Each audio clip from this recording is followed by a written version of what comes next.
దివంగత మాజీ ముఖ్యమంత్రి వైఎస్ రాజశేఖర్ రెడ్డి కుమార్తె, ఏపీ కాంగ్రెస్ అధ్యక్షురాలు వైఎస్ షర్మిల లోక్సభ ఎన్నికల్లో కడప ఎంపీ స్థానం నుంచి పోటీ చేస్తున్న సంగతి తెలిసిందే. ఈ నేపథ్యంలో షర్మిల గెలుపు కోసం ఆమె తల్లి వైఎస్ విజయమ్మ కడప లోక్సభ నియోజకవర్గ ప్రజలను ఉద్దేశించి ప్రత్యేక సందేశం వెలువరించారు. ప్రస్తుతం అమెరికాలో ఉన్న విజయమ్మ ఈ మేరకు ఓ వీడియో వెలువరించారు.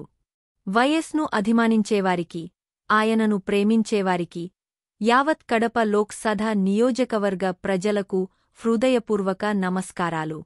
రాజశేఖర్ రెడ్డి గారిని మీరు ఏ విధంగా అక్కున చేర్చుకున్నారో, ఏ విధంగా నిలబెట్టారో, ఆ విధంగానే ఆయన కూడా ఊపిరి ఉన్నంతవరకు మీకోసం ప్రజాసేవలో అంకితమయ్యారు.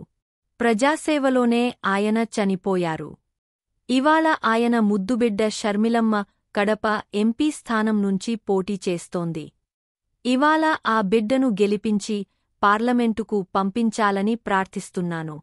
నాడు రాజశేఖర్ రెడ్డి గారిని ఆదరించినట్టే నేడు కడప ప్రజలు షర్మిలను కూడా ఆదరించాలి. వైఎస్లా కడప ప్రజలకు సేవ చేసే అవకాశం షర్మిలకు కూడా కల్పించాలి అని విజయమ్మ విజ్ఞప్తి చేశారు.